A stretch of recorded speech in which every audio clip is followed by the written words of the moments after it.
You're watching Destiny Church. Live your call, fulfill your destiny.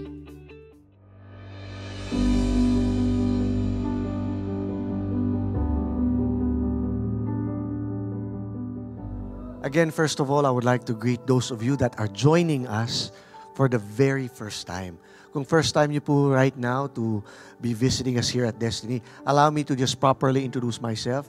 My name is Pastor Carlo Panlilio, and I've been pastoring Destiny for the last 27 years, and it's been it's good to have every one of you join us this afternoon. Also, I would like to welcome those of you that are joining us via live stream. No, we are streaming live from Robinson's Galleria Mall, Cinema 2. This is actually our 1 p.m. or our second service. No, so of course today we are celebrating probably the most important event in all of Christian history.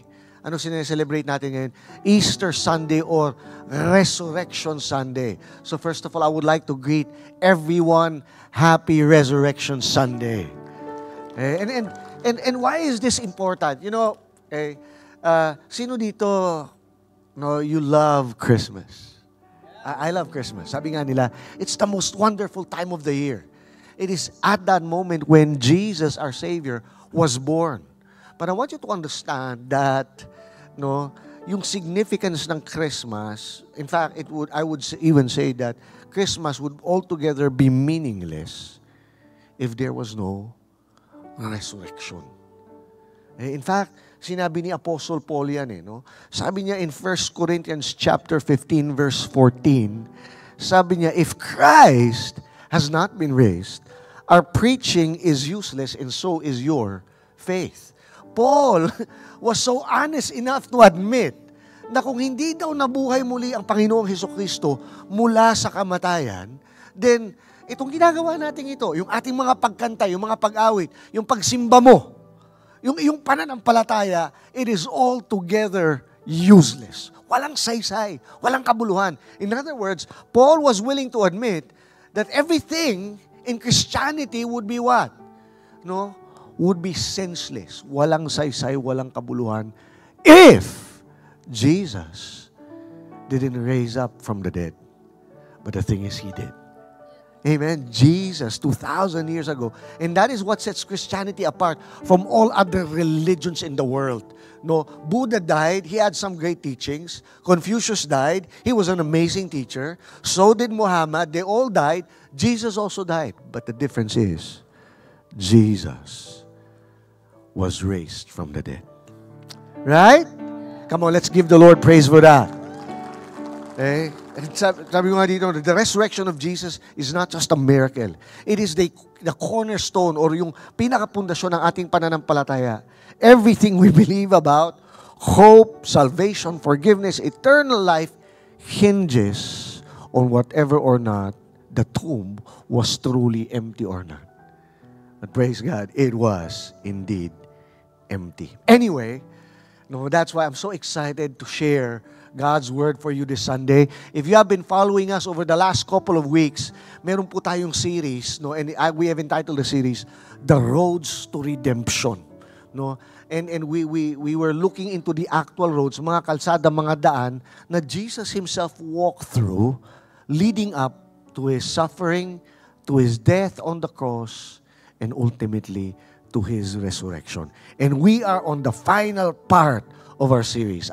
How many of you are excited? How many of you are excited? Can I just pray right now? Let's just pray as we prepare our hearts for God's Word. Panginoon, marami pong salamat, Lord God, that we have now come to the conclusion of this series. And I pray, Lord God, that you will just open our eyes and open our hearts to the truth of your Word. I pray, Lord God, that you will be the one to speak and minister to each and every one of us in a personal way. God, reveal yourself to us, the risen Christ. In Jesus' name, amen. Amen. Praise God. I want to start this message by asking you a question. Pwede ba magtanong? Okay? And this question is one that will not just shape this particular Sunday, but basically these three questions probably will shape your entire life. These are the three questions. What are you running from? Where are you running to? And who are you running with? No, early this year, I started to run. No, nag-decide ako na parang gusto kong matuto. No, of course, lahat naman tayo tumatakbo. Pero when I say running, no, I started to do 5-kilometer and 10-kilometer runs. No, but anyway, no, yun nga, actually, I remember, no, coming across a quote from a pastor that I have been following, si Alistair Begg. Pastor Alistair Begg actually said this. Sabi niya, your whole life is being determined by what you're running from, what you are running to, and who you are running with. And that's why this question is very, very important. Yun nga, sino dito at least at one time in your life, meron ka ng tinakbuhan? No, nangutang ka na ba yan? No? Or minsan meron ka mga pagkakamaling nagawa sa ibang tao that sometimes you don't want to face that person or the consequences, no, of the decisions that you made. That sometimes yun nga, yun yung tinatakbuhan natin. We try to run away as a way of escaping. Some people run away from their problems rather than facing them. Some people run away from the things that they are afraid of.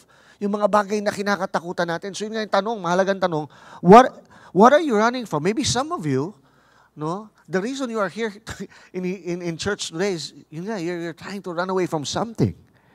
But the next question is, where are you running to? Kung meron kang tinatakbuhan, no, saan ka rin papunta? No, where are you running to? No, saan ka tumatakbo? Or in other words, no, sinong, no, takbuhan mo? Ganda, no? Mahalaga yun eh. Mahalaga na alam natin o kilala natin, no, kung sinong takbuhan natin. No? Meron ba tayong mga tao na tinatakbuhan na alam mo ito yung maaasahan natin? Mahalagang tanong yan. And then pangatlo, sinong kasama mong tumatakbo? Yan. And sabi ni Alistair Begg, these 3 questions no, will basically determine your life. Now, in a similar fashion, there's a story in Luke chapter 24. And this is a story that I've always wanted to share every single Easter Sunday. It is a story for me that never grows old. No, together with probably Mary Magdalene's encounter with Jesus, no, in the garden, no, on the tomb. Okay? Now, pag-usapan natin itong kwentong to, Luke chapter 24. And to just give you a background, Jesus already resurrected on this particular setting. Unfortunately, itong dalawang tao na babanggitin natin doon sa kwento sa Luke chapter 24, they were not yet aware of the fact that Jesus already has risen from the dead.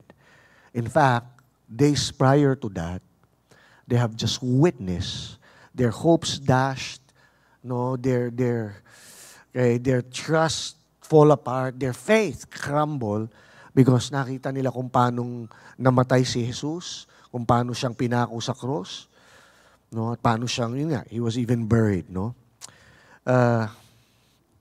Let's read Luke chapter 24 verse 13 to 32. Amazing story. Okay? Let's start with verse 13. Now that same day, 2 of them, 2 followers of Jesus, 2 disciples of Jesus, were going to a village called Emmaus. This is about 7 miles from Jerusalem. In other words, itong dalawang taong to, no, they decided that they're leaving Jerusalem already. Maybe because they don't want to have anything to do anymore with what they have witnessed in Jerusalem the last couple of days. They were just so devastated, no? Sabi dito, they were talking with each other, nag-uusap daw sila about yun nga, about everything that has happened. In other words, they were trying to make sense of it. They didn't quite understand, no, what happened. They were confused, they were devastated, no? And just to give you a background, ano ba yung pinag-uusapan nila? Remember, these were, no, okay, kung alam niyo yung what's this? Yung timeline. In fact, our Christian history, we celebrate that. Last week, if you know, we celebrated what you call Palm Sunday. Okay? Ano yung Palm Sunday? It is this particular day when Jesus, no, you look at the Bible, yung kwento, when Jesus entered Jerusalem and the whole city erupted in praise and celebration. No, na yun nga, nung pumasok si Jesus, riding on a donkey, no, kay the people, sinalubong si Jesus, they waved palm branches, and they were shouting, Hosanna in the highest! Blessed is he who comes in the name of the Lord. The whole city was ecstatic. Okay? And why? Because, yun nga, they were so hopeful that finally, their Savior was coming. Now, I want you to understand, ang ina-anticipate nila was they were hoping for a political Savior. To give you context, pag tiningnan nyo yung kasaysayan, yung ating history, during that time, the nation of Israel was under the Roman oppression. No, sinakop po ng Roman Empire, no, ang malaking bahagi ng mundo noon, at kasama dito yung Israel. Now, the Romans were not, no, they were oppressive, just like probably every other conqueror, no. Pinapahirapan nila yung mga Israelita, and so the people of Israel, they've been longing for freedom. They've been longing for that day that someone, a leader, would rise up and yun nga, no, probably start a revolution that would free them from the Roman oppression. They're tired. Their lives have been difficult. Now, eto nangyari. Jesus, for the last 3 years, have been gaining popularity. Not only was he gaining popularity, he has been doing, no, something like no other human being can do. They have literally the people have witnessed Jesus. He healed the sick. Right before their very eyes. No? Mga bingi, nakapandinig. Yung mga bulag, nakakita. Mga lumpo, naglakad. Lepers were cleansed. No, not only that. Okay? They saw Jesus even raise dead people to life. Like yung si Lazarus. No? And so, you could just imagine that they're thinking, finally, our Savior, our Deliverer, has come. Pero within 1 week, all of a sudden, there was a crazy plot twist. Just when they thought that Jesus was going to become king, what they didn't expect was within 1 week, the same people who were celebrating Jesus, welcoming him with palm branches, ended up the same people crying out, crucify him. And just like that, Jesus was arrested. No? He was beaten up, he was scourged, he was crucified, and then he died. All, and all these things, kitang-kita nitong dalawang taong ito. And so can you imagine, these two were so devastated. They cannot believe what just happened. Okay? And I'm imagining these two people, maybe they started to follow Jesus early on. No, maybe in the second or the second year of Jesus' ministry, they saw him, they heard him speak, and they were amazed by his words. They were captivated by his teachings. Much more, yun nga, who would not want to follow him? If you see all these miraculous things, di ba? Susunod ka din. Pilipino nga, nabigyan lang na 1,000, susunod na eh. How much more ito nakita talaga nila totoo? A miracle worker. But then just like that, their Savior died. And so that is what we were discussing. No? Sabi dito, they were talking with each other about everything that has just happened. They couldn't believe it. They're trying to make sense of it. Anyari? No? As they talk, and now here's what's interesting. As they talk and discuss these things with each other, Jesus himself came up and walked along with them. Now yun nga eh. Jesus already was risen, but somehow they have not realized it yet. And Jesus came up and walked with them. Pero ito, look at verse 16. But they were kept from recognizing him. Interesting. Sabi dito, bagamat si Jesus kasama nila, sinabayan sila, hindi daw nila na-recognize kung sino tong kasama nila. And I find that interesting, no? No, maybe there are things that happen in our lives that really keeps us from recognizing what God is doing in our lives. And we're gonna talk about that more later. No, yun nga, there was something that prevented them from seeing Jesus. He asked them, tapos nagtanong, and you know what, I love this, no? Jesus was an amazing actor. Bakit? Look at the story. He pretended, yun nga hindi niya rin sila binulaga, hindi rin siya agad nagpakilala. Guys, ano ba kayo? Ako to, no? No. Ang galing nung ginawa ni Jesus, sabi niya dito, no? Kumbaga parang na over. I'm imagining something like this, no? So they were walking along this road. Magkasama sila pagkatapos, no? Sakto at a certain point in the road, Jesus comes alongside them and he overhears what they were talking about. And Jesus, as if he didn't know, no? Sabi niya dito ni Jesus, tinanong niya, by the way, mawalang galang na overhear ko yung inyong pinag-uusapan. Pwede bang malaman kung patungkol saan itong mga bagay na pinag-uusapan nyo? He asked them, what are you discussing together as you walk along? They stood still, their faces downcast. They were sad.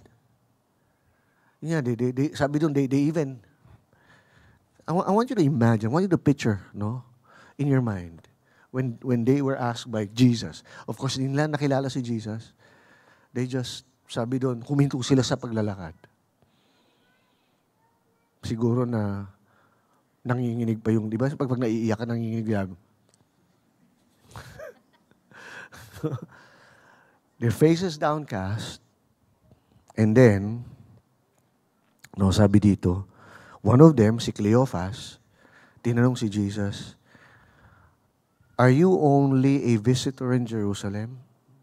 No, bisita ka lang ba sa bayan ng Jerusalem? And you do not know the things that have happened there in these days? What things? Sabi naman ni Jesus, ano? Okay? No, about Jesus of Nazareth. They replied, he was a prophet, powerful in word and in deed before God and all the people. But the chief priests and our rulers handed him over to be sentenced to death. They crucified him. But we had hope that he was the one who was going to redeem Israel. And what is more, it is the third day since all this took place. In addition, some of our women amazed us. They went to the tomb early this morning, but didn't find his body. No? They came and told us they had seen a vision of angels who said he was alive. Then some of our companions went to the tomb and found it just as the women had said, but him they did not see. Now, I want you to understand. Merong mga nauna na mga kababaihan na yun nga, nung pinuntaan daw nila yung libingan ni Jesus, nagulat sila, no, yung tomb was empty. No, yung malaking bato na yun yung pangtakip nila do sa mga puntod nung araw, hindi kasi binabaon sa lupa nilalagay sa kuweba, tapos sinaharangan ng bato. No, nagulat sila na naka-roll away na yung bato. No, tapos tapos sabi may vision daw now, rather than manampalataya at maniwala, rather than nagkaroon sila ng pag-asa, they were quite confused. In their minds, they probably thought someone just stole. All the more, it made matters worse. Now, his body is missing. Somebody has stolen. And they didn't actually believe the women that said na nakakita sila ng anghel. Probably they're thinking, siguro coping mechanism lang yun ng dalawang babae. They couldn't just accept. Kaya kung ano-ano na lang naiisip nila, may dalawang anghel, buhay daw si Jesus. No, they were devastated. When you say something like that, when you see something traumatic, so painful, it's so hard to believe. Sometimes, what sets in is just utter hopelessness, kawalan ng pag-asa, kalungkutan. Okay? And so, now, but here's what happened. Sabi dito, look at verse 25. And he said to them, how foolish you are. No, and how slow of heart to believe all that the prophets have spoken. Did not the Christ, meaning the Savior, have to suffer these things and then enter His glory? And then in verse 27, and beginning with Moses and all the prophets, Jesus explained to them what was said in all the scriptures concerning himself. Of course, till this point, di pa rin nila nakikilala si Jesus. So what Jesus did was have them go through a Bible study. Mamaya, pag-uusapan natin yan. No? Brought him to the Bible, Bible study that showed na all these things have been foretold. No, na talagang mangyayari. Now, verse 28, as they approached the village to which they were going, finally, Emmaus na, sabi dyan, Jesus acted. I told you he was an actor. Jesus, you have to love Jesus. Nagkunwari si Jesus, nag-acting siya na parang, no, malayo pa yung pupuntahan niya. Yung dalawa, eto na yung kanilang, no, pupuntahan. Tapos, siguro yun nga, because at that moment, they have felt something with this man. During this time, they still couldn't figure it out. But then somehow, they had the courage to say, ito yung sabi nila, no? Sabi nila, sir, kung hindi ka naman nagmamadali, baka gusto mong tumuloy na kasama namin. Total, no? Maggagabi na, delikado sa daan. And sinabi naman ni Jesus, no, parang, no problem, sige. No, thank you, And so, sinamahan sila ni Jesus, at ito, kakain na sila. Itong maganda. Okay? So, he went and stayed with them, verse 30, and when he was at the table with them, nung kakain na daw sila ng hapunan, kinuha ni Jesus yung tinapay, gave thanks, and broke it. And at that moment, sabi ni their eyes were opened. Okay? Sabi kanina doon sa kantang kinanta natin, do you see what I see?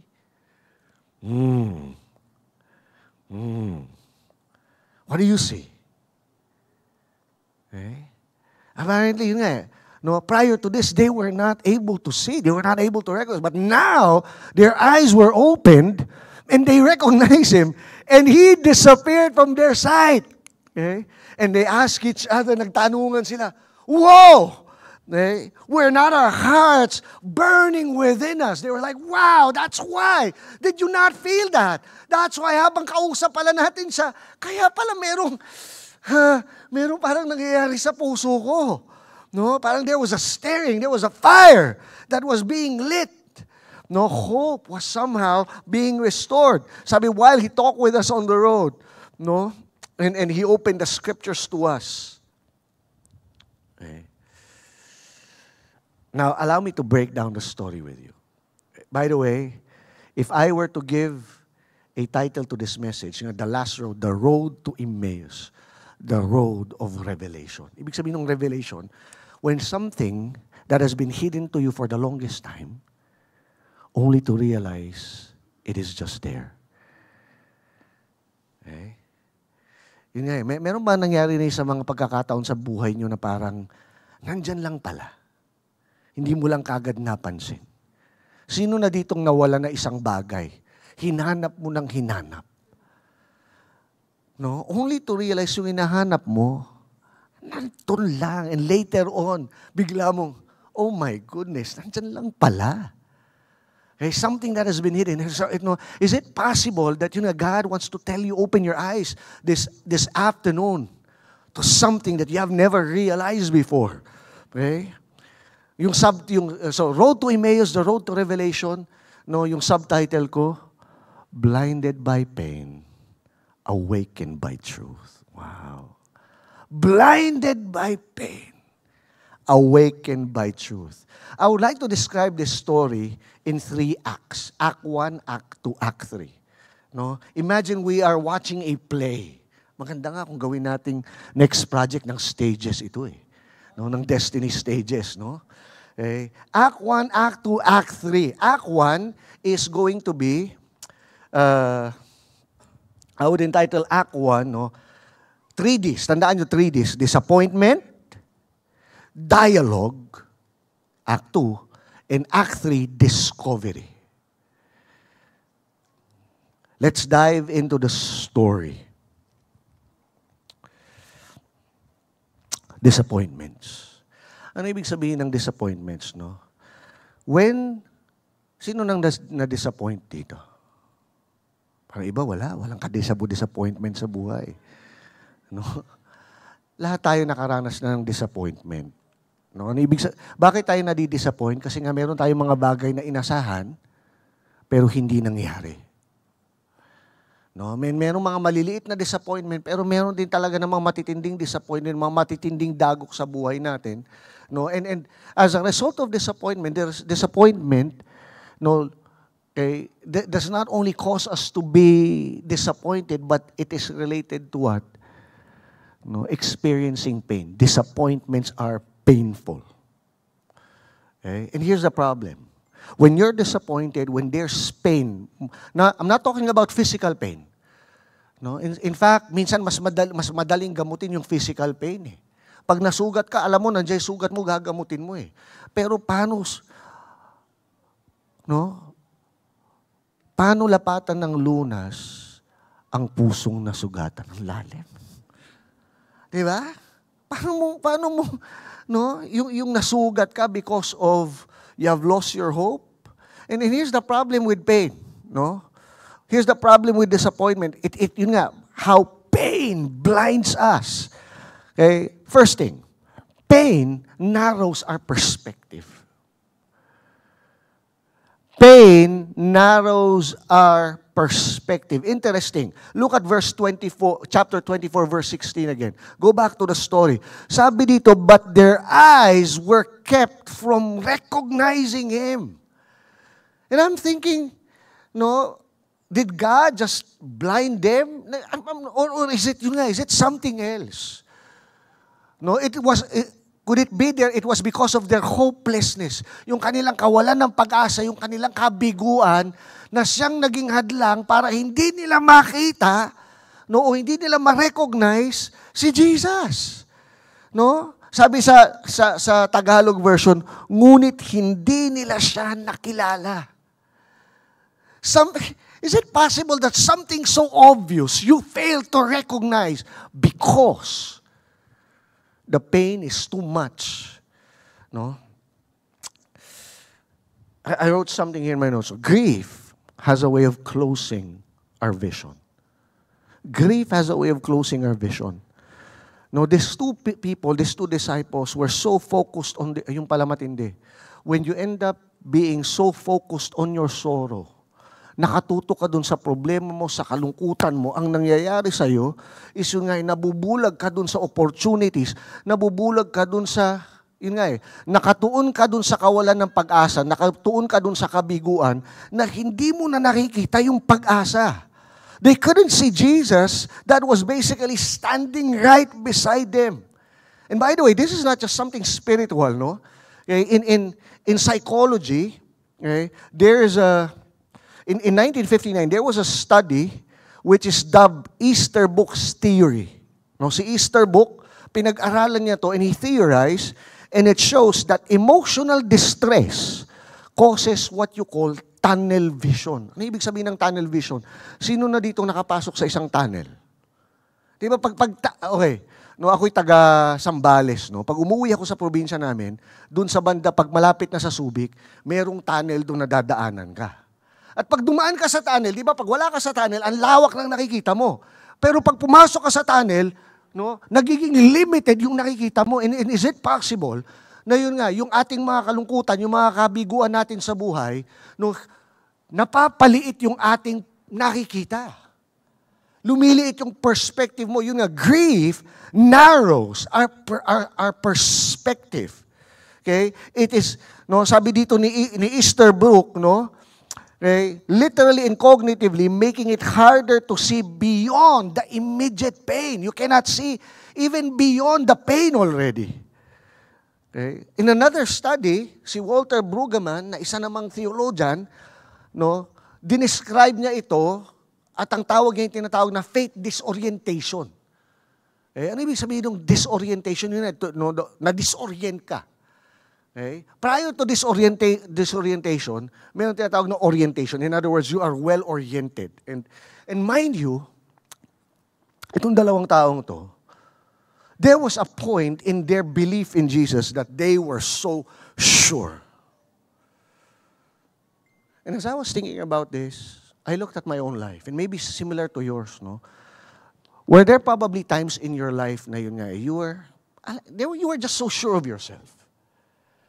You were just so certain of your future. You were so sure of even your faith in God. You were so sure of the man, the woman that you married. You were so sure of the course that you wanted to take in college.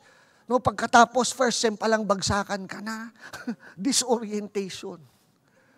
Tapos yung akala mo, siya na talaga, di ba? Talagang walang shadow of doubt na siya ang binigay ng Diyos sa'yo, ikaw sa Kanya, no, siya para sa'yo. Pagkatapos, wala pa isang taon, biglang yun, nag-aaway na kayo, pinagpalit ka, and then parang gumuho yung... Now, I want you to understand, no? These disciples, they were so sure. They left everything for Jesus. In fact, they had reason to. Yun nga eh. They saw... No, maybe, I don't know, maybe they were the part of the crowd who was fed by Jesus when Jesus was teaching. Alam niyo yung kwento? When Jesus was teaching on a mountain, walang makainan, walang malapit na 7-Eleven na bukas. No, tapos sabi ng mga disciples, pauwiin na. No, baka maghutom ang mga tao dito, himatayin sila pauwi. Sabi ni Jesus, no, papakainin natin sila. Sabi ng mga kasama ni Jesus, paano natin silang papakanin? Meron lang tayong 5 tinapay, 2 pirasong isda. Alam niyo kung gaano karaming tao nandun na nakikinig kay Jesus doon sa wilderness, doon sa bundok? More than 5,000 men, excluding women and children. And then the miracle. With 5 loaves of bread and 2 fish, everyone was fed. Sabi doon, grabe na busog lahat. And I don't know, maybe these two, itong 2 taong to, they were there. And they were so sure. Maybe they were witnesses to, yun nga, nung binuhay ni Jesus, si Lazarus. Sino si Lazarus? Nung pinuntahan ni Jesus, si Lazarus, 4 na araw na siyang nakalibing. Kung sa patay, hindi lang ito, inimbalsa mo, hindi lang pinaglalamayan. Nilibing na eh. In fact, ayaw pabuksan ng kapatid ni Lazaro. Yung tomb. Bakit? Mabaho na, naaagnas na. Pero sabi ni Jesus, roll away. And then Jesus cried, Lazarus, come forth. And lo and behold, what was once dead started walking alive. And if you were there, you were like, whoa! And I was looking at my life. There were times really, I was so certain when I gave my life to Jesus, I was like, yes! And you're on fire. But then,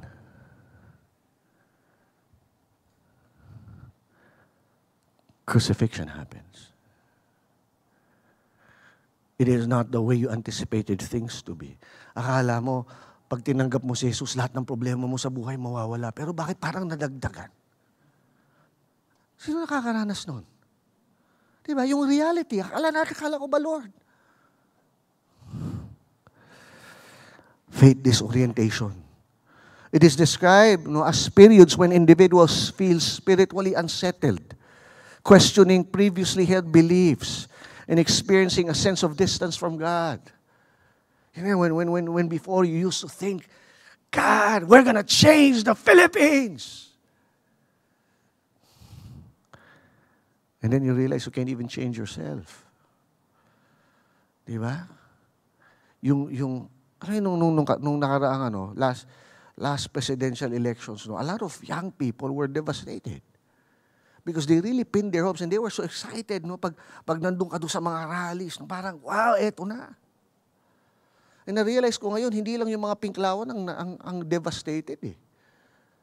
Yung unity team na supposedly nanalo, di ba? Parang, ang nangyari. Ngayon, unity team. Di ba? Parang, itim ang kulay ng... And I don't know about you. Sometimes we just laugh about it, but it's... I don't know. Don't you feel sometimes frustrated for being just a Filipino?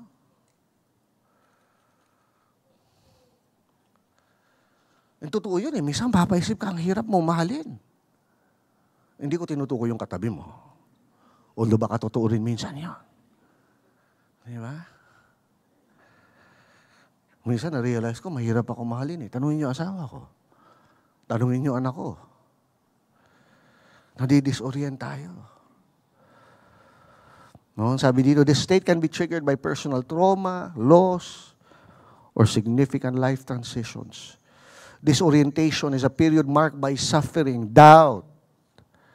Yun nga, hindi ka na sigurado. Loss, uncertainty, where previous understandings of God and life are being challenged. Where grief dominates. When people miss the context. Yun, nadidisorient tayo when you miss the entire context.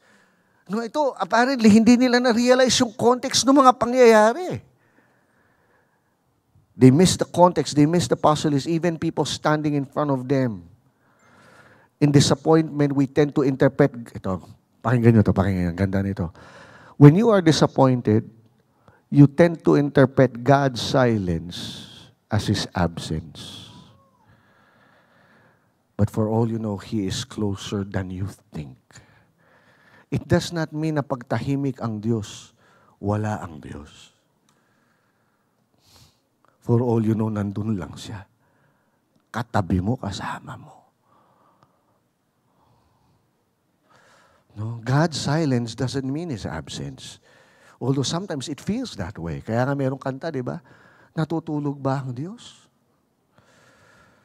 No, number 2, grief distorts our memory and expectations. No, all of a sudden, we also tend to forget how faithful God was. No? All the good things that God did in your life, pag mayroong pangit na nangyari sa'yo, na hindi mo maintindihan, you start to question, yun na, nadidistort yung memory mo, yung expectations mo. Look at verse 21.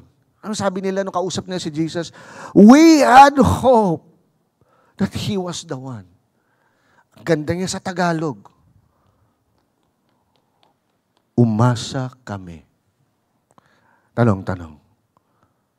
Sino nang umasa dito? Wala. Yan nga, nanginginig pa yung lab. Umasa ako. Di ba? Pero yung reality, sabi lang, we had hope. You know what that is? Yung umasa kami, that is what you call the language of heartbreak. Disappointment didn't just crush their dreams. It warped their view of Jesus, who Jesus really was. Hey, listen. Disappointment didn't just crush their dreams. It warped their idea of who God is. And sometimes yun nung nasisira yung ating pagkakilanlan kay Jesus, kay God. No, Proverbs 13 verse 12. This verse, the Lord reminded me of this verse. No, hope deferred makes the heart sick. Yun nga, pag yung pag-asa nawala, it makes you sick. Para ka na may karamdaman. Okay? There's another study in psychology, in science, no, in Baumeister in 2001. Okay, meron silang tinawag na kinoy nilang negativity bias. Tingnan mo nga yung katabi mo, baka merong bias na ganito. It tells us that painful memories tend to overpower the positive ones. No? Na yung mga pangit mong karanasan, okay, na-overpower yung mga magaganda mong karanasan. Kaya pag mayroon ng magandang mangyayari, okay, nagiging nega ka na.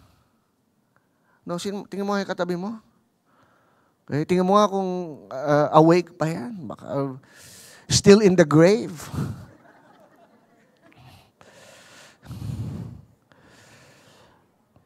Pain. Ito yung sinabi nung research, no. Pain rewrites how we remember. Pain rewrites kung paano daw natin naaalala mga bagay-bagay. No, even spiritual truths. Pain doesn't just change what we see, it alters what we remember. That is by famous lawyer Simon Greenleaf. Hurt can make us forget the promises of God or expect Him to work only within our limited frameworks. When Jesus doesn't do what we expected, we may assume He failed. Okay. Number 3, disappointment blinds us to what is present. Disappointment blinds us. Ito nagagawa ng grief, ng pain. Disappointment blinds us dun sa kasalukuyan, dun sa present. Luke 24 verse 18, tinanong nila si Jesus, ikaw lang ba? Are you the only visitor who does not know the things that have happened? Pagkatapos tanong naman ni Jesus, sabi, ano yun? And then in-explain nila. Ironic, pakinggan nyo. They explained the death of Jesus to the risen Jesus. Crazy, right? Here they are trying to explain the Jesus that died to the Jesus who is actually alive. Yan ang nagagawa ng pain. Binubulag niya tayo dun sa kasalukuyan. Ito, isa pang study. And I want you to understand kasi sometimes we dismiss this as just something spiritual, and that's why I'm putting on psychological studies. No? In 2008, si Nolan sa si Hokusima, hindi si Nolan, si Nolan sa si Hokusima in 2008, they came up with what they call rumination theory. Alam niyo yung rumination? Sino nakakaintindi ng word na rumination? Yung rumination galing ho dun sa word na rumen. Yung rumen po ay bahagi ng tiyan ng mga baka, kalabaw, kambing, tupa. Tawag natin dito sa Pilipinas, goto. yun yun. No? Yung tuwalya, yung goto. No? Kakaiba po kasi yung tiyan ng baka, meron niyang 4 na compartments. Isang bahagi doon yung tinatawag na rumen. Kaya mapansin nyo, bakit nga ba yung mga baka, yung mga kambing, mayat maya, nguya ng nguya. Okay? Naalala ko nung ako'y kabataan, pag madalas kang mag-bubble gum o mag-chewing gum, no, sinasabihan ka, ano ka ba, para kang kambing. Kasi nga nguya ng nguya. Pansinin nyo, yung ganito kasi nangyayari. Yung baka, sa umaga yan, kakain yan ng mga damo, ng mga dayami. Pagkatapos sa hapon, nahanap yan ng silong. Ganun yung kalabaw. Mapapansin nyo, kahit na hindi na sila kumukuha ng pagkain, bakit patuloy silang umunguya? Kasi yung kanilang kinain ng umaga, inipon nila dun sa rumen. So bahagi ng tiyan nila na ang tawag rumen. Pagkatapos, sa bandang hapon na, iluluwa nila uli yun. Pero hindi nila isusuka. Hanggang bibig lang nila pagkatapos kanilang ngunguyain ulit. No, kumbaga parang, yun nga no? Kumbaga parang siguro, ninanamnam. Ninanamnam mo pa Bahagi yun ng digestion nila. Kaya sila, pag kumain ng damo, nagiging gatas. Pag ikaw kumain ng damo pa rin pag lumabas. Kasi nga, wala kang capacity ng gano'n. Unless siguro, gano'n ang mangyari, no? Lahat ng kinain mo, parang, kunya, sino dito, ang sarap ng kinain mo, pagkatas parang ganito, no? Mailuwa nga. Sarap. Hindi naman tayo gano'n. Pero ano ibig sabihin? Ginamit yung idea na yung rumination kasi ito yung description. It is the mental replaying of loss or failure. Yung ang problema natin ang pinili mo pang nguyain ay yung mga bagay na nagpa-disappoint sa'yo, yung mga masasakit, yung mga trauma. Bakit na ba sa lahat kasi nangunguyain mo? Napakasakit ng ginawa niya sa akin. Oh, yeah. Grabe yung bagsak ko. Hindi ka tuloy makamove on. Kasi yun ang paulit-ulit na nire-replay mo sa utak mo. Sabi dito ni Nolan and Hokusima, it keeps you stuck in the past. And it makes harder to see the present opportunities of grace. And is it possible that some of us right now, we feel that way? We feel like we're stuck. And because the problem is we keep on replaying. No, the painful things, the painful memories, the heartaches, the betrayals. And God doesn't want you to remain that way. But praise God, the story doesn't end there. Amen? Are you ready, no? Are you ready for this story to really take off? Okay? So here these two disciples, and you know what? That's why this story is so much relevant for you and for me. We know this. We know this all too well. We've been there. Maybe some of you are in that state. No, that there's just hopelessness and uncertainty and loss and trauma and pain that it blinds you to opportunities, to possibilities. You can't even move on. But praise God. Act 2, dialogue. JP, can you help me out? No? Let's try to land this. Jesus walks with us in our confusion. The dialogue. So Jesus comes along with him. You know what he does? He walks with us in the midst of our pain, in the midst of our confusion. Look at the first part of the dialogue. Jesus walks with us in our disappointment. Sabi dyan sa verse 15 and 17, basahin nyo, Jesus himself drew near and went with them. He went with them. But their eyes were kept from recognizing him. These two disciples were walking away from Jerusalem. Sabi ko nga, they were walking away. No, it's not just geographical. Sabi nga, they were walking away from pain. They were walking away. They were running away from that place where they used to found hope.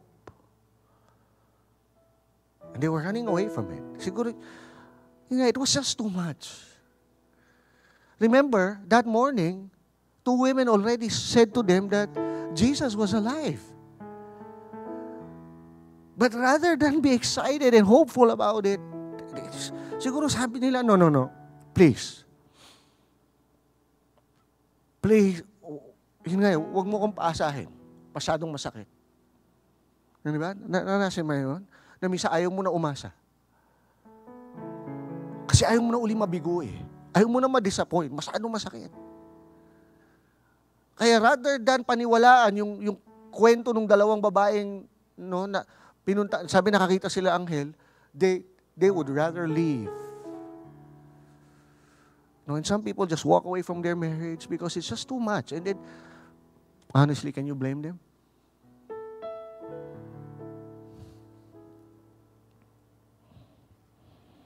When you just walk away from your dream. Di ba may pangarap ka?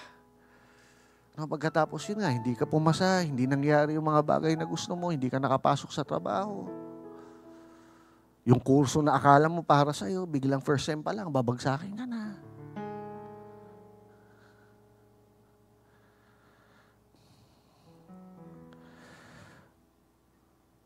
They were walking away from the place of pain, the place where hope seemed lost.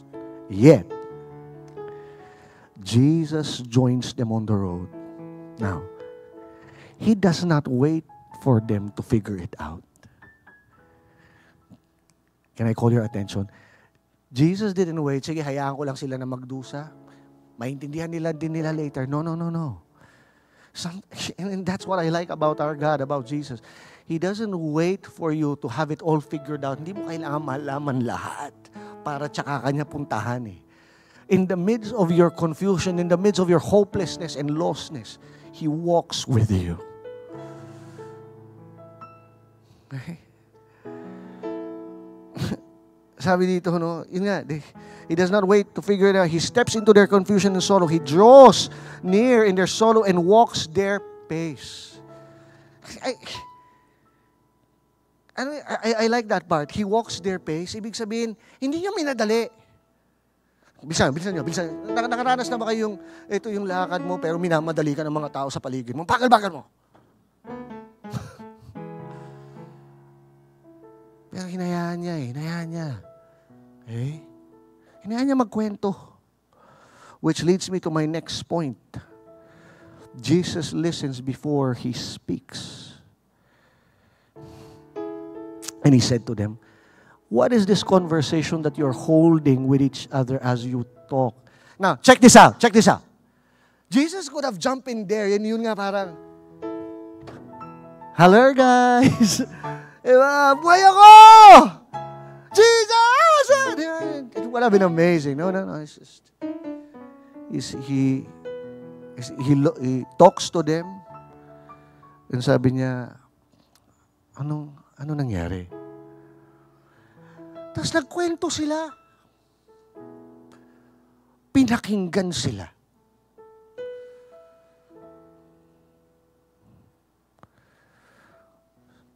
Sino na dito gusto mo lang minsan mapakinggan?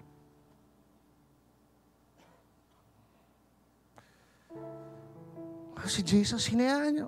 Ganun ba? Jesus listened to them even before he speak. He did speak, but he listened to them first. Okay. He asked them questions. And you know what they responded? With raw honesty. Sabi nila ganun, umasa kami. You can never get any more honest than that. That is just. And can I tell you something? You can be honest with God.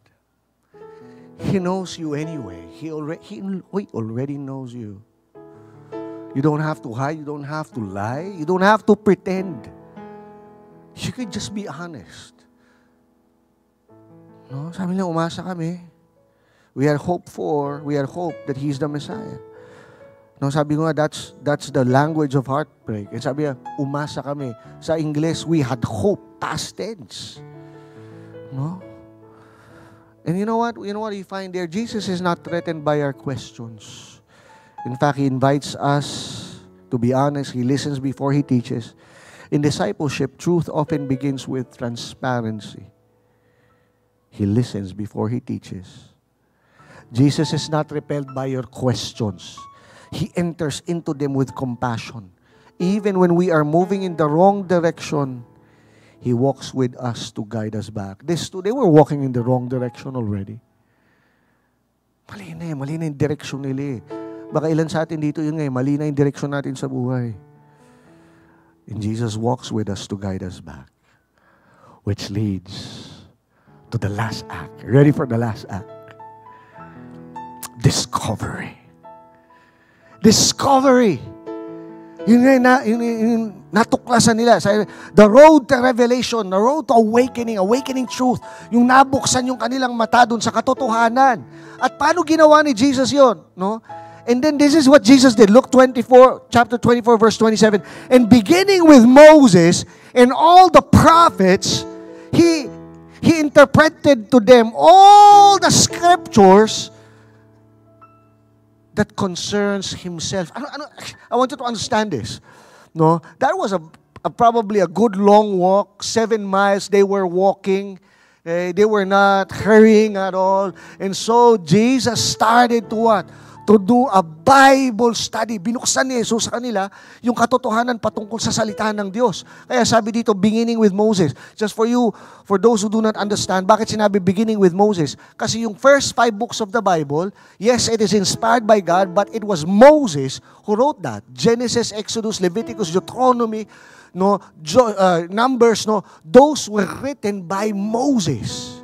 Okay, so mula doon, pinakita ni Jesus na ano ibig sabihin nun? Thousands of years bago pa siya ipanganak, bago pa mangyari ang lahat ng ito, nasulat na.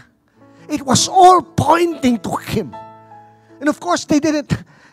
Ito yung magugulat tayo eh. This tells you that the Bible that you have is indeed the Word of God. It is. You know why? There is no other book in the world like it. It was written in a span of hindi lang isang. Gusto ko maintindihan nyo, hindi lang isang taon o isang beses ginawa ang 1,400 years in the making. Iba-iba ang may akda, lahat inspired ng Panginoong Diyos. Kaya yung kwento, bagamat, pero 1,400 years, iisa lang ang paksa kasi isa lang ang may akda. And ito yung pinakita ni Jesus. No, sabi, beginning with Moses and all the prophets, He interpreted all the scriptures to him concerning Himself. Jesus doesn't just tell them what happened. He shows them the story that they are actually a part of. You are part of this story. You need to understand, no? Yun nga it's one thing na makarinig ka ng kwento, it's malaman mo na bahagi ka pala nung kwento. And right now, I want you to invite you into that story. Scripture isn't just information, it is revelation. That's why may mga tao, they never have an appreciation of the Bible because it's just information. But when you see it as revelation, let me just explain. Hindi natin alam kung ano exactly, ano yung mga bagay. Kasi ang dami sa Old Testament, ang daming posibleng mga pinakita ni Jesus na nagpapakita na lahat ng ito ay patungkol sa Kanya. Pero, wild guess, I just highlighted several. Example, Genesis, the first book of the Bible. In other words, thousands of years bago pa ipanganak si Jesus. Okay? In chapter 3, literally just at the very beginning, nung nagkasala si Adan sa si Eva, sabi ni God, and I will put enmity between you and the woman and between your offspring, yung anak, and hers. And he will crush your head and you will strike his heel. Now, I don't know if you understand that. It seems like, what is that? It is a promise of God that despite yung kasalanan na gawa ni Adan at ni Eva, yung kasalanan mo, kasalanan ko, ang mangyayari, magpapadala daw ang Panginoon ng ang Diyos ng ano? Okay? The seed of the woman, the child of the woman. And you know who Jesus is? He was a child of a woman.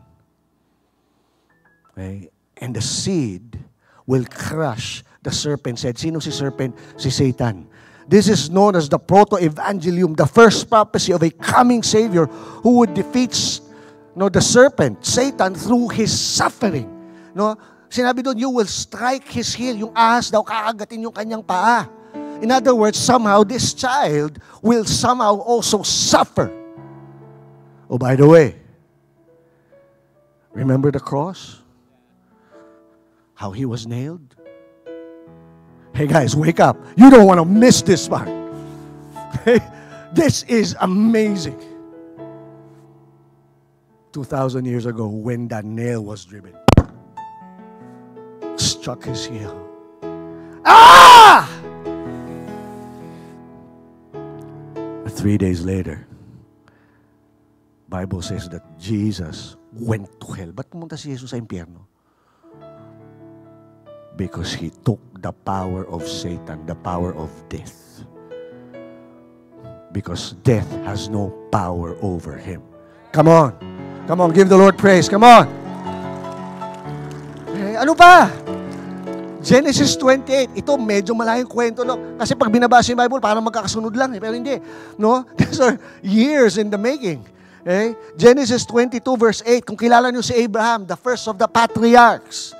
No, sino si Abraham, no? Siya yung unang tinawag ng Diyos, no? Mula sa kanya yung present bayan ng Israel, descendants lahat yan ni Abraham, no?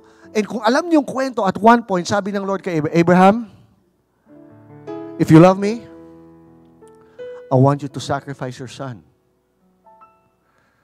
Your only son. The son that you love. Can you imagine the pain of Abraham having to do that? He only had one son. A son that he had in his old age.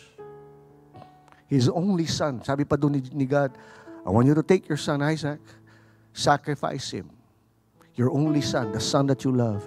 And then thousands of years later, in John chapter 3, verse 16, for God so loved the world that He gave His only son,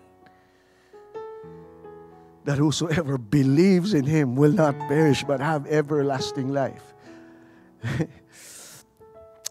But ito yung kwento. God Himself, ang nangyari, nung papatay na ni Abraham yung kanyang anak, sasaksakin niya na, biglang lumitaw isang anghel. Stop! Pinigilan si Abraham. Pagkatapos, pagtingin ni Abraham, dun sa bush, ano ba yung bush sa Tagalog? No? May naipit na yung sungay ng isang ram. Isang sheep, isang lalaking tupa. No, naipit yung kanya sungay. A wild ram. Kinuha ni Abraham. At siyang inalay ni Abraham kay God. Now, check this out. John the Baptist, upon seeing Jesus, thousands of years later, ito naririnig nyo palagi ito sa misa, magme-make sense ngayon. Bakit naririnig natin pag tinataas yung ostya? Behold, the Lamb of God that takes away the sins of the world. Because when John the Baptist saw Jesus, John understood He is the Lamb that was prepared. Na yun nga, naging substitute. Instead na ikaw yung mamatay para kasalanan mo, si Jesus yung umako ng lahat ng kasalanan sa mundo. The Lamb of God that takes away the sins of the world. Okay? No, Jesus is the Lamb that God provided. Exodus chapter 12 verse 13. Yung 10 Commandments, di ba? Yung Passover. No? Sabi ni God, no, pumatay kayo ng, again, lamb. Tapos, no, yun ang ilagay nyo, yung dugo nito, no, pinturahan nyo yung mga pintuan ng bahay nyo. In verse 13, when I see the blood, I will pass over you. Fast forward into the future, 1 Corinthians 5:7, Jesus is the Passover lamb whose blood saves from judgment. Numbers 21, verse 2, I love this. Now, you would have thought, di ba, this seems to be like independent stories that has nothing to do with each other, just random things that God wanted, that God was just allowing to happen. No, it was one whole connected story. Numbers chapter 21, nung nandun yung mga Israelites sa wilderness. Okay? Then when, ang nangyari, dahil sa kanilang rebellion, dahil sa kanilang kasalanan, nagkaroon ng salot ng mga ahas. Pinagtutuka sila ng mga poisonous snakes and people were dying from the poison. Okay? And then the Lord told Moses, this is what you do. Gumawa ka ng tansong ahas, a bronze snake. Ilagay mo sa pole. Pagkatapos, itaas mo. Kita yung mga symbol ng mercury drug. Itaas mo yung bronze snake. Tapos sabi doon, anyone who looks on the bronze snake would what? Would be healed. Ano ba yun? Trip lang ni God? Just random stories that doesn't make sense. Like, come on, God, that's idolatry. Like, why? Of all things, why would we even look upon a snake? But then it was a picture, a shadow of things to come. In fact, Jesus Himself refers to that. John chapter 3 verse 14 to 15. Sabi ni Jesus saying, and the Son of Man would be lifted up on the cross. And whosoever looks upon Him and believes. Wow. And if you were the two of the disciples who were there, like, ba't hindi ko nakita dati yun? Talaga, kung konti pa lang ito, mauubos ang oras natin. 3 oras ilang nag-Bible study. 30 minutes lang binigay sa akin. Deuteronomy 18:15, ilabas mo na lahat ng baon natin dyan. No, Isaiah 53, Isaiah 9, Micah chapter 5 verse 2, Zechariah 9 verse 9, Zechariah 12 verse 10, dami niyan. Psalms. Lahat nagpapakita, no, sinaside ni Jesus, no, kung ano yung nando sa Old Testament. Say, hey, come on guys. All these things are pointing to me. And I'm thinking the two disciples, they were like, oh my, yun nga, naramdaman nila, there was a sting, there was a burning in their hearts. Nung una, wala silang pag-asa, but no, verse by verse, scripture by scripture, yun ang nagagawa ng Bible eh. Nai-encourage ka, napapalakas ka. Yung dating parang wala ka ng gana sa buhay, nagkakagana ka. Eh, yung dating bulag ka sa katotohanan, parang, wow! Eh, yung pala yun. May saysay palang lahat. Wala palang sayang. Number 2, Jesus reveals Himself in communion and fellowship. Ito na. Yun na, no? Sabi nung dalawa, nakarating na sila dun sa kanilang bayan. Sabi, dito na kami. Sabi ni Jesus, ganun ba mga kaibigan? Sige, medyo malayo pa ako eh. Sabi ng dalawa, wait, parang ang ganda ng mga pinag-usapan natin eh. Naglakas ang loob si Cleopas. Sabi niya, sir, total magdidilim na. Delikado na rin bumiyahe. Baka gusto mong makitulog na sa amin, welcome ka. Sabi naman ni Jesus, ganun ba? Thank you, mabait niyo. So ayun na, sumama si Jesus sa kanilang bahay. Tagahapunan na. At habang nandun sila sa hapagkainan, kinuha ni Jesus yung tinapay, hinati, nagpasalamat sa Panginoon, binigay sa kanila. And at that moment, na-recognize, naalala. Kung ikaw yun, di ba? Oh my goodness. Siguro kikilabutan ka like, oh, wow! And then he disappeared. You have to love this story. Jesus disappeared. Pero alam niyo na mapapulot natin dito? Jesus reveals Himself in communion. Alam niyo tawag doon, di ba? Sa misa, di ba? When you broke the bread, it's called Holy Communion. Minsan na ito problema natin. Ginawa nating ritual yung communion. Hindi natin naiisip na it was done in a very intimate situation. Jesus reveals to you in communion, in fellowship. He reveals to you Himself in a personal way, not from a distance. Not just to see Him as religion. And yun nga, minsan pakiramdam mo, di ba? Marami naman tayong mga Pilipino, may pagkakilanlan naman natin kay Jesus, tayo kay Jesus, pero parang ang layo, parang yun na, religion lang. Not something personal. I want to tell you something. Jesus wants to reveal Himself to you right now in a very personal and loving way. To commune with you. Communion. In fellowship and intimacy.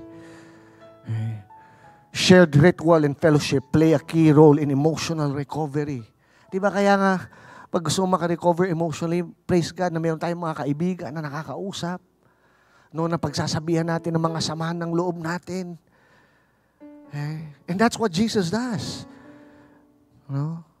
Sometimes the problem is we don't see Jesus until we slow down, until we sit with others, until we break bread. That's what kanta kasi ito ilang beses na gusto lumabas. That's what friends are for. It's weird. It just came out like, that's what. Pero hindi, di ba? That's what friends are for. In good times and bad times. Tanda ko na. No, elementary ako nung sumikat yung kantang yun. Hindi na kilala nung generation na to. Anyway, last point. When we see Jesus clearly, everything changes. Look at the last part of the story. Luke chapter 24, verse 33. And at that moment, no, by the way, sabi muna nila nung nawala si Jesus bigla, did not our hearts burn within us? No, kaya pala when He was opening, like, oh my goodness, like, no, parang may nangyayari sa puso nila.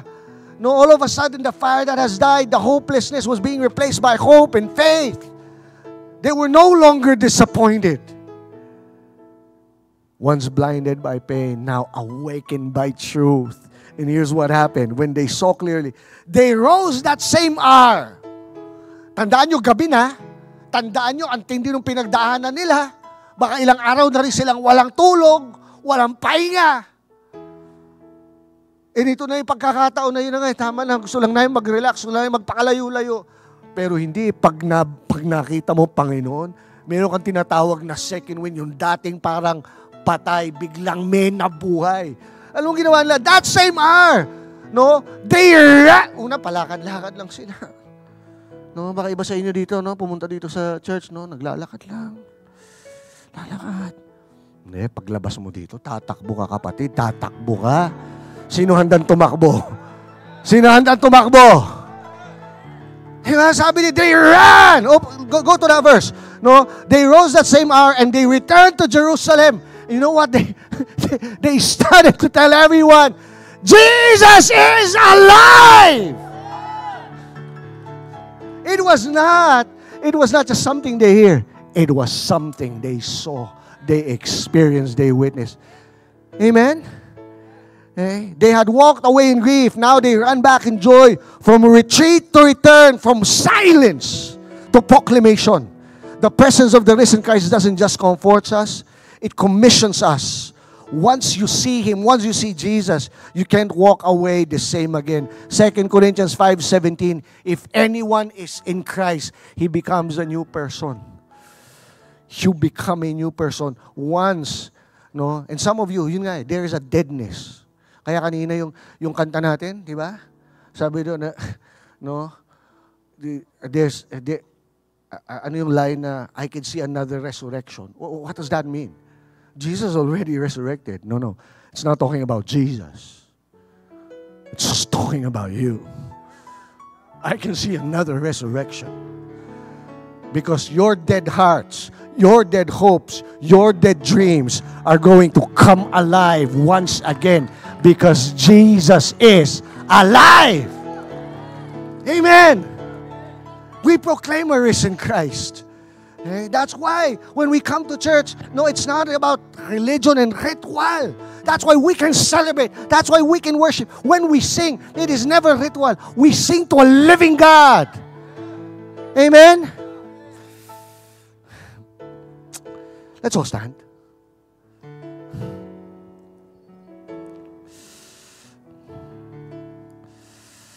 Praise God. Come on.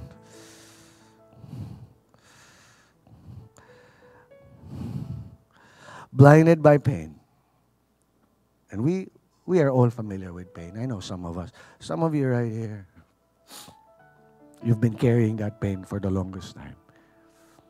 Trauma, loss, disappointment. Maybe your own failure.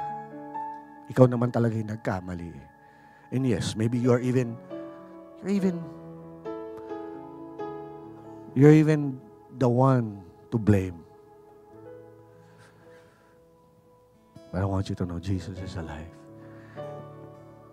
He doesn't want you to stay on that road. He doesn't want you to stay in disappointment. He doesn't want you to remain hopeless. He doesn't want you to remain in that hurt. And He's walking with you, right? You think He's not there. And for all you know, He has never left you. No, He has never left you. He has never abandoned you. I've always loved the story of the footprints on the sand. There's this man who had a dream. Tapos nakita niya yung footprints. Ano may footprints sa Tagalog? Yung yapak, no, yung marka ng kanyang mga paa doon sa dagat, sa beach. Nakita niya, 2 set. Isa sa kanya at isa kay Lord. Pero doon sa panaginip niya, may mga pagkakataon na nakita niya na iisa lang yung set ng footprints. At napansin niya na ito yung mga pagkakataon na ito yung meron siyang matinding pinagdadaanan. No? Kung meron siyang problema, meron siyang mga difficulties, tsaka pa nag-iisa yung set ng footprints. And inassume niya, kinungkulod niya na kung kailan naman kailangan niya si God, tsaka siya walang kasama. Dahil nga iisa lang yung set ng footprints eh. Sabi niya, Lord, bakit kung kailan naman may pinagdadaanan ako, tsaka mo ko inabandon? Sabi ng Lord, Nak, hindi kita iniwan. Yung nakikita mo mga yapak sa dagat, hindi sa'yo yun.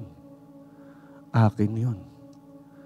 Ito yung mga pagkakataon na karga-karga kita. And God is carrying you all throughout that pain. He has never abandoned you because He is alive. And if you just want to know that Savior, no, I was only first year college, 17 years old. I was studying in UP at that time when I gave my life to a risen Christ. Familiar na ako sa religion. Familiar na ako. Katoliko tayo eh. Pero ito yung pagkakataon na nakilala ko talaga ang Panginoon. Nakita ko yung Bible. Wow, ang ganda. Buhay. Totoo. At si Jesus kayang magpabago ng buhay mo. And if you want to do that right now, if you want to give your life to Jesus, if you've been carrying a pain, but now you have been awakened by truth, by love, if you just simply want to give your life to Jesus, I would like to pray for you. Okay? Everyone who wants to surrender their life to Jesus, at the count of 3, I want you to raise your hands. Magpe-pray lang tayo. Okay? Just don't raise your hand to me. Raise your hand to Jesus and tell the Lord, Lord, I want you. I want you in my life. Alam mo yung nangyari? In-invite. No? Ginawa nung dalawang lalaki, in-invite nila si Jesus. Sabi, Lord, sumama ka sa amin. Maybe that's what you need to do. Okay, invite the Lord right now. If that's you, raise up your hands. Go ahead. 1, 2, 3, go. Yes, just close your eyes. Imagine Jesus. Tell Jesus, Lord, I'm inviting you into my life right now. I'm inviting you into my hurt, into my pain. Heal me. Heal my disappointments. Maybe you're like me, a long-time Christian, even a leader in the church. But yes, I've experienced so many disappointments. I've disappointed the Lord so many times. I've lost my hope so many times. But time and again, Jesus walked with me. And right now, I want you to know, those of you that have been walking with Jesus, Jesus has never left us. He has never left you. He has always been there, carrying you. And in His silence, He is not abandoning you. He loves you and is walking with you. And if you just trust Him once again, I believe there's going to be a renewed faith, a renewed hope, a renewed excitement. Come on. Just surrender yourself to the Lord right now. Hallelujah, God. Lord, pray this prayer with me. Just pray this prayer with me out loud. Lord Jesus. Lord Jesus. Today, Lord. Today, Lord. Lumalapit po kami sa inyong harapan. Lumalapit po kami sa inyong harapan. And just like the two disciples, just like the two disciples, we invite you, Lord. we invite you, Lord. Come into our hearts. Come into our hearts. Come into our lives. Come into our lives. And starting today, Lord, And starting today, Lord, we declare that we will follow the risen Jesus. the risen Jesus. Lord, forgive us from our sins. Lord, forgive us from our sins. Patawarin niyo kami sa lahat ng aming kasalanan, Patawarin niyo kami sa aming pagkakamali. pagkakamali. Forgive us, Lord, for doubting you. Forgive us, Lord, for doubting you. And today, And today, we renew our trust renew our trust and our faith in you. and our faith in you. Thank you, Lord, for loving us. Thank you, Lord, for loving us. Thank you, Lord God, for giving us second chances. For giving us second chances.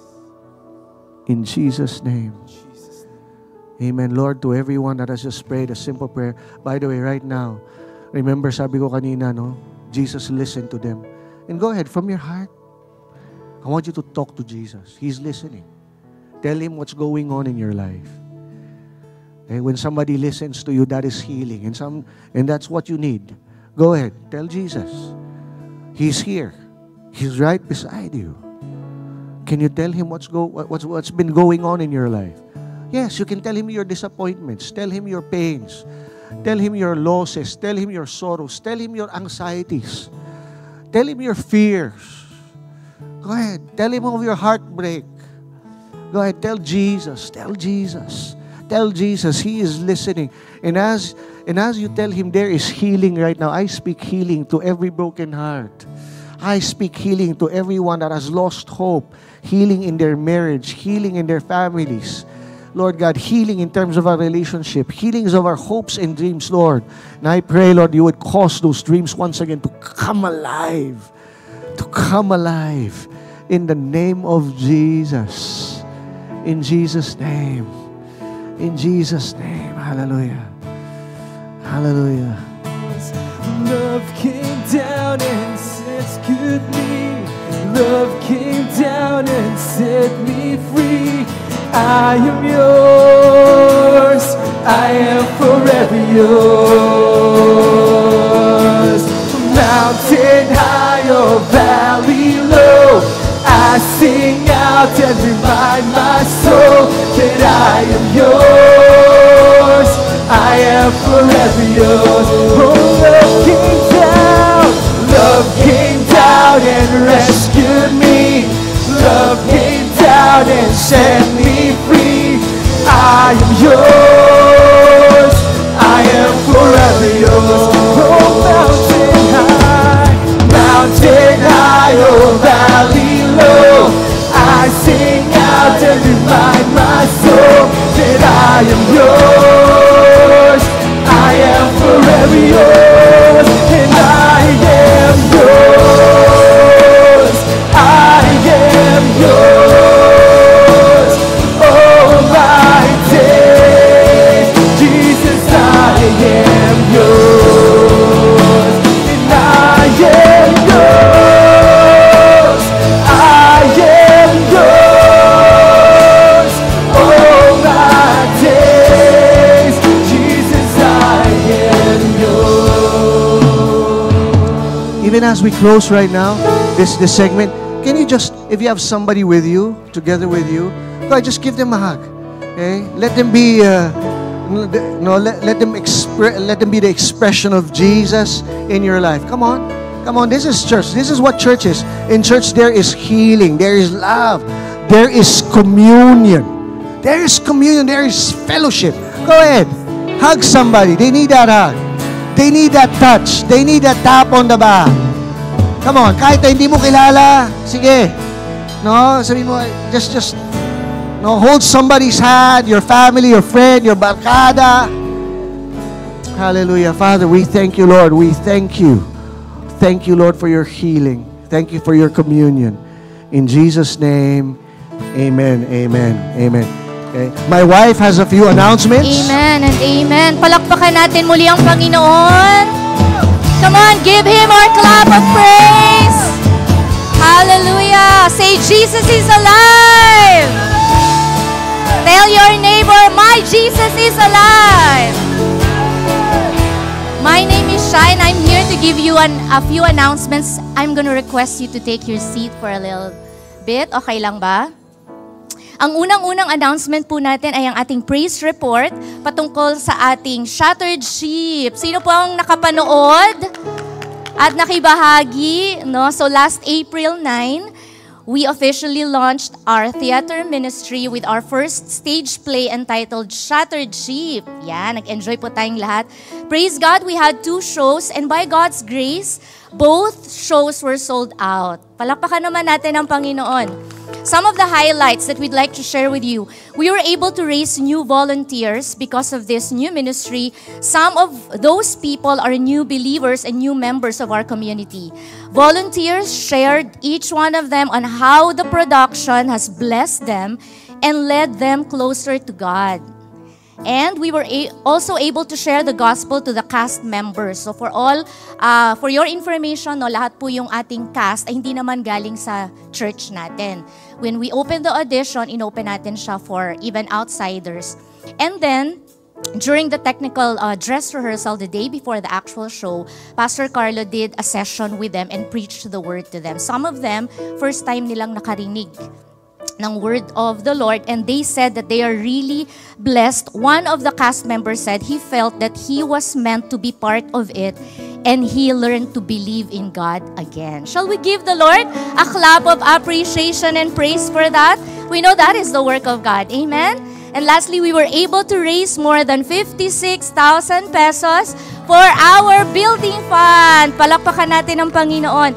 So maraming salamat po sa lahat ng volunteers, lahat ng cast members. Meron tayong cast member na nandito. Go, Martin! Galing po sa worship team si Rave, galing sa Shield. Ayun, at saka ayun po, no, meron pong call center agent doon. Kasali po yan sa cast.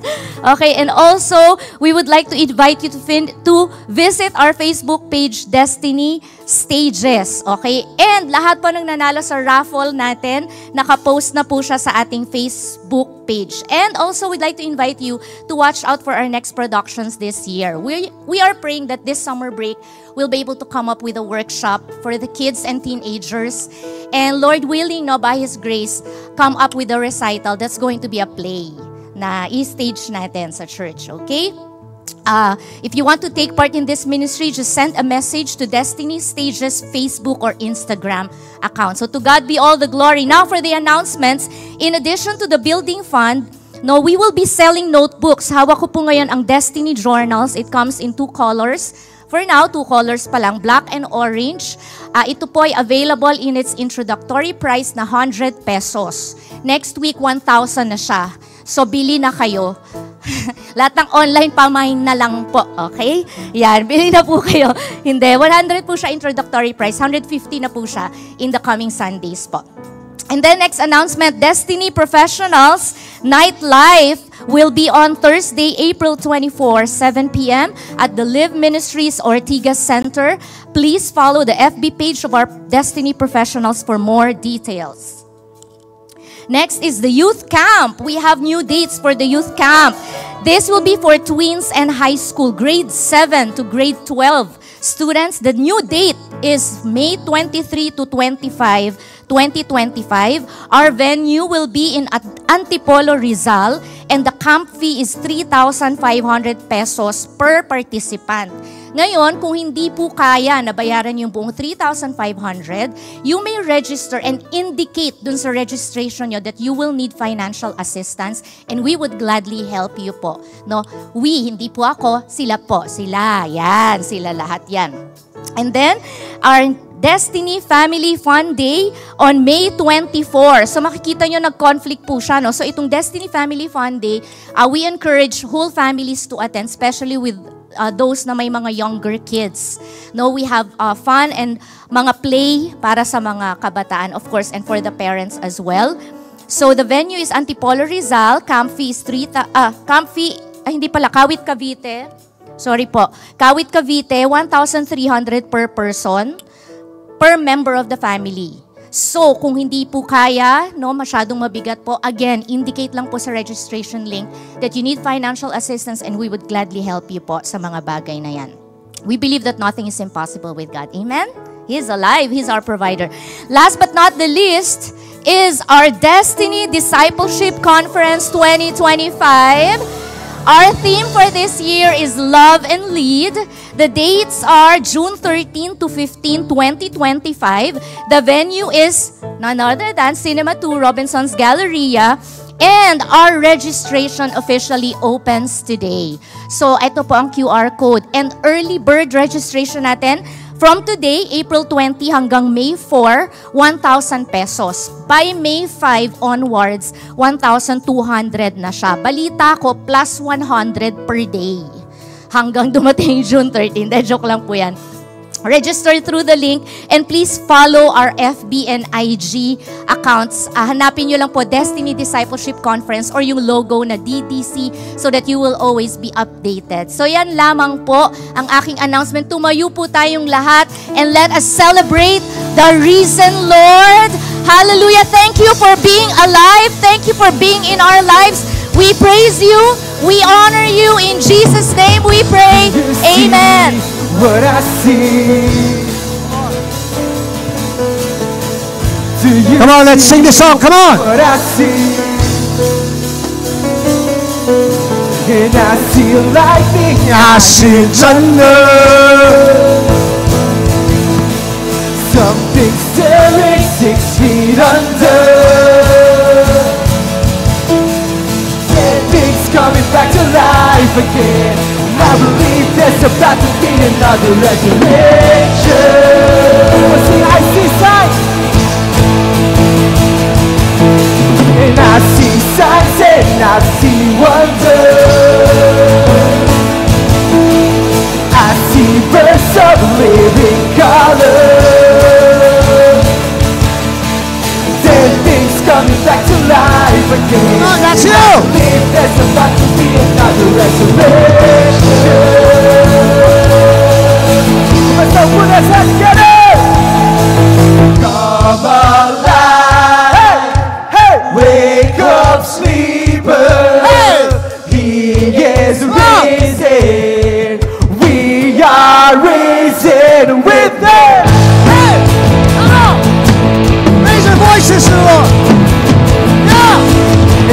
Hallelujah, it is finished.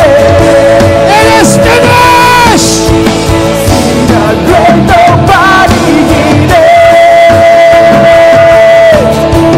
Everything's coming back to life again. I believe there's about to be another resurrection.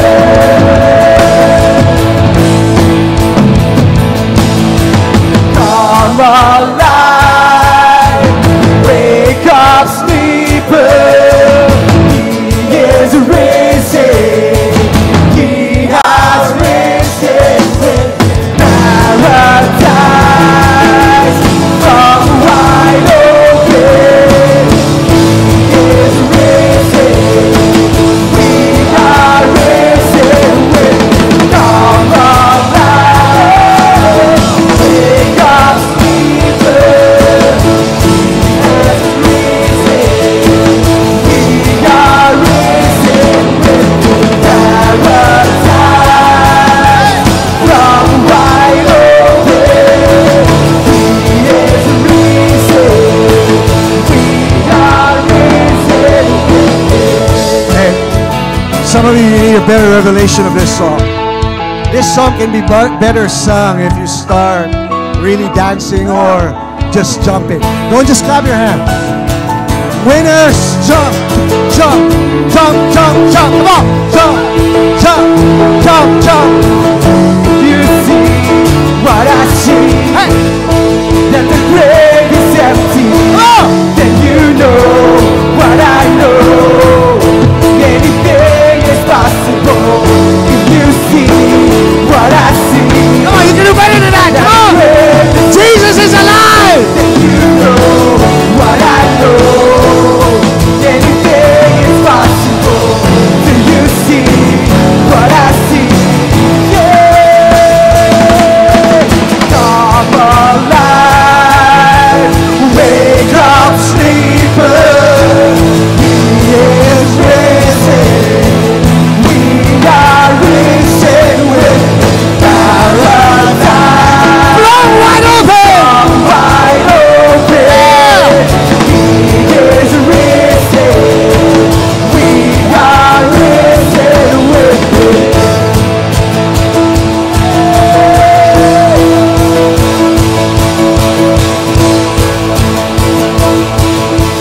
We are risen with Him. Thank you so much, Pastor Church. See you again next week. Our God is alive!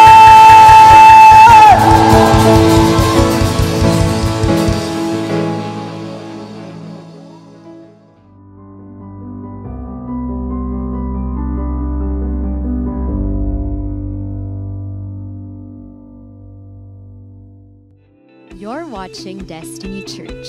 If you would like to check more resources or donate to this ministry, you can download the Destiny Church PH official app or log on to www.destinychurch.org.ph/give.